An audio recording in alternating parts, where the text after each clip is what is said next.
আলহামদুলিল্লাহ। জাইতুনের সামনে চলে আসছি আমরা। পাদুয়ার বাজারের পরেই হচ্ছে এবারের জাইতুন গন্তব্য রেস্টুরেন্ট। কেওক্রাডং। সেখান থেকে আমরা আমাদের টিম মেম্বার সবাই মিলে এখান থেকে নাস্তা করে তারপর আমরা গন্তব্য ছিল আমাদের চট্টগ্রাম বাইজিৎ। বাইজিৎ থেকে একেবারে লিং রোড হয়ে কক্সবাজারের পথে দেখা হয়ে গেল বাংলাদেশের একজন শিল্পী কবির বিন আলমগীর সাহেবের সাথে কর্ণপুরের ওপারে নামাজ পড়ার স্থানে। আলহামদুলিল্লাহ। অতঃপর আমরা সেখানে কিছু সময় আমি ব্যয় করলাম। আমাদের টিম মেম্বার তারা একটা অ্যাক্সিডেন্ট হয়েছে বাইজিৎ লিংক রোডের মাথায়। তারা হাসপাতাল ছিল, এখানে কিছু সময় তাদের জন্য অপেক্ষা করলাম।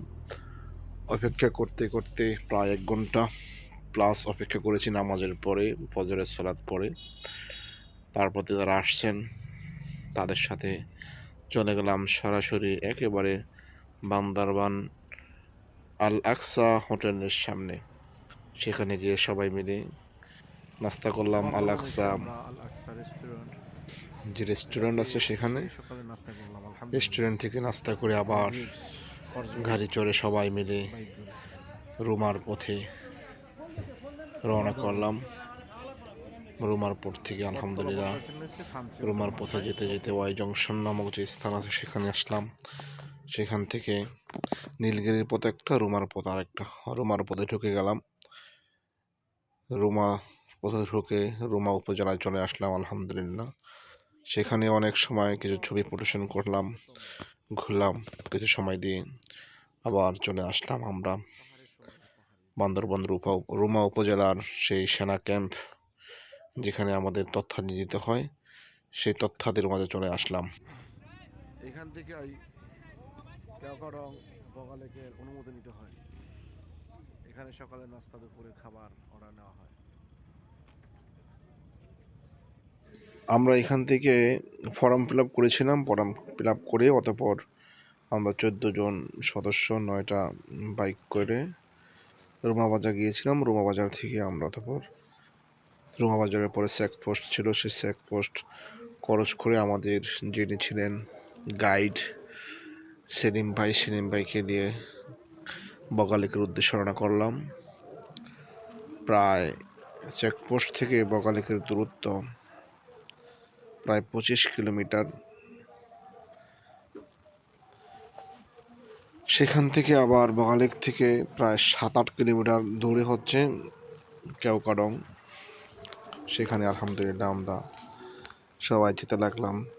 এই যে আমাদের সামনে যে মোটরসাইকেলটা ছিল, ওরা স্থানীয়, ওদের চালার গতি, এরা আমাদের টিমের লোক, সবাই আমাদের এই টিমের লোক। প্রত্যেকটা বাইকাররা চলতেছে তো আলহামদুলিল্লাহ চলতেছে।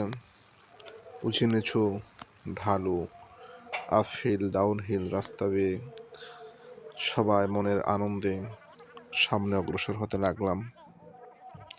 আঁকা বাঁকা পথ ধরে চলতেছিলাম আলহামদুলিল্লাহ। যখন নিচে নামি তখন আমরা সুবহানাল্লাহ সুবহানাল্লাহ বলেছি।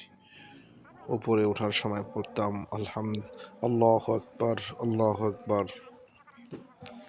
এভাবে এক সময় আমরা আমাদের গন্তব্যের দিকে সবাই চলতে লাগলাম। আল্লাহ সুবহানাহু ওয়া তাআলার আসলে দৃশ্য নিপুণ। প্রতিটি দৃশ্য যেন কোনো চিত্রকার চিত্র হিসাবে একে আঁটি দিয়েছে, কোনো দেওয়ালের ফ্রেম হিসাবে। চলতে লাগলাম তো চলতে লাগলাম, প্রতিটি বাঁকে বাঁকে ভয় ও আতঙ্ক, আনন্দ তিনটাই রয়েছে। ভয়ও আছে, আতঙ্ক আছে, আনন্দ আছে। না জানি অপর পৃষ্ঠ থেকে গাড়ি এসে ভরে দেয়। ভয় ছিল অনেক, কারণ ওপাশে কী আছে জানা যায় না। অনেক সময় পাহাড়ি অঞ্চলের যে গাড়িগুলো চলে তারা হর্ন ছাড়াই চলে আসে।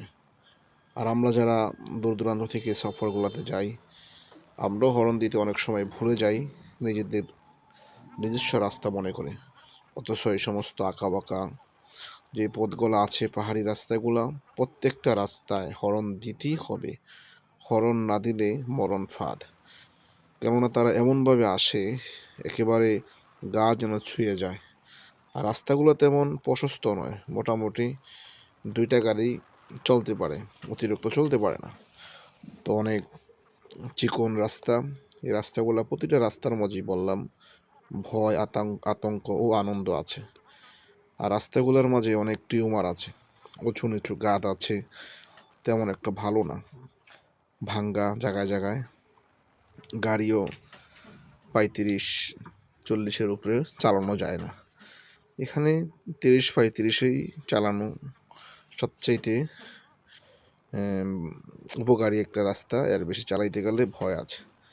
হ্যাঁ, যদি একেবারে শটান ডাইরেক্ট হয়, ওই যে আমাদের সামনে যে টিমের লোকটা দেখতেছেন, উনি লঙ্গি পরা অবস্থায়, উনি অ্যাক্সিডেন্ট করছিলেন বাইজিতে। ওনার বাইকটা পরে বাইজিতে হাসপাতালে রেখে দিয়ে আসছে। বয়স্ক মানুষ, প্রায় 50-এর কাছাকাছি।